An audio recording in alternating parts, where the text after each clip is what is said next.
Hello and welcome back. This is the HeirofCarthage, and in a very dramatic voice, I'm going to be letting you know that we got some news today via a video with gameplay of Grand Cathay.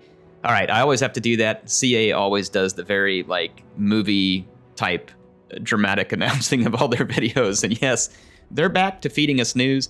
I haven't covered a ton of the news for Warhammer 3 up to this point because it has just been too freaking far away from launch, and way too much of it for me to cover.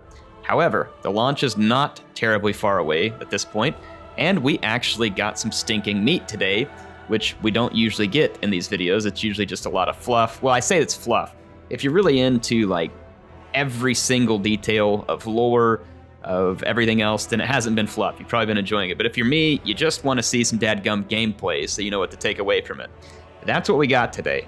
So, in this gameplay, there was 5 things of note, at least 5 things that I think that were important to take away. Make sure to go watch it for yourself. I'll have it linked in the description. So I'm going to jump in now and cover those 5 things to summarize it for you, in case that helps you.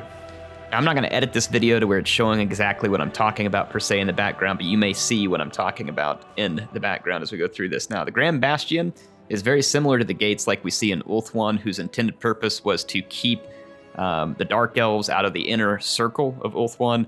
The Grand Bastion in Cathay helps to keep the forces of chaos from being able to just roam freely into the lands of Grand Cathay.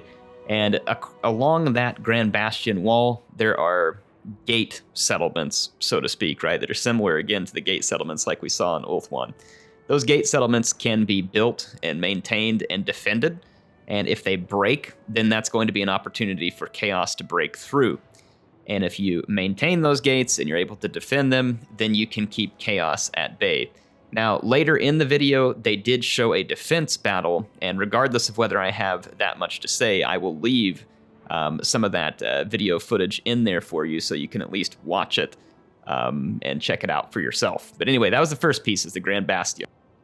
Now, moving on to the Ivory Road. It was a way for you to send caravans. You can pick where you're going to send them. There's different rewards and benefits to sending them there. The caravan mechanic is a way for Cathay to bring in extra money and to help simulate, what in real life would have been the Silk Road, which is a pretty cool mechanic. It's going to help them bolster their income. You may have to defend these caravans or make other choices regarding them. It tells you how many turns it's going to take for those caravans to go through. So, again, a bit of an interesting mechanic that they've added in to give Cathay something unique.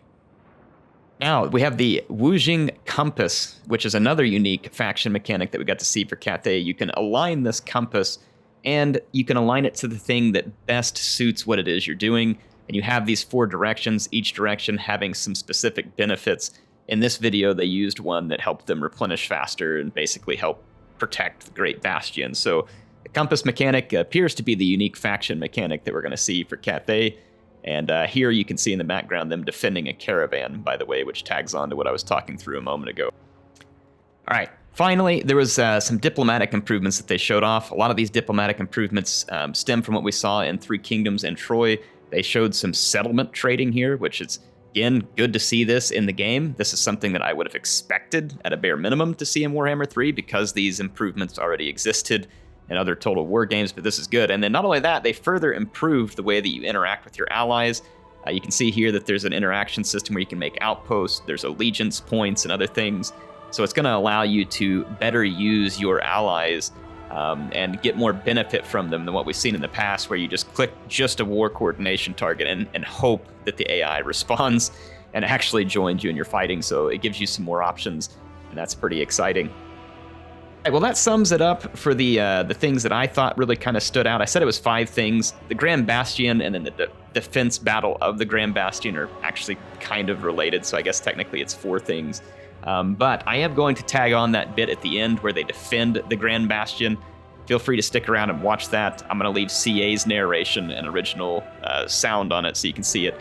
However, I recommend you watch the entire video.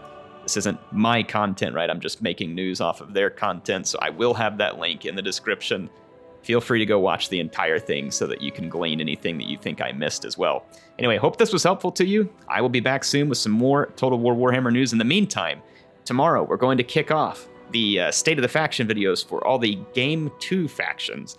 So we're going to be starting with the base game factions. We finished everything from Game 1. If you haven't seen all of those, I have them in a playlist. Again, feel free to check that out, and I will see you tomorrow, starting with the Dark Elves. It's going to be our first Game 2 faction. And, of course, the next time we get some important Warhammer 3 news, I will cover that as well. HeirofCarthage, signing out for now. Enjoy the Bastion battle.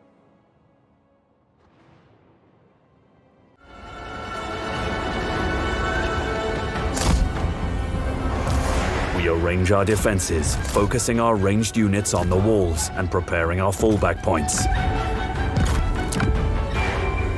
Our hope is to end the battle at the outer wall, but we're ready to fight in the streets if we must. For the Emperor! Execute them! Crossbowman! Warrior crossbow! Qi and Qi's spells bombard our defenders relentlessly, extracting a terrible toll. But despite Kairos Fateweaver's magical prowess, he cannot stand against the might of the Storm Dragon. Oh, Cathay! Defenders of Cathay! The invasion is repelled. The Great Bastion still stands, and the northern province's continued survival is ensured. For now.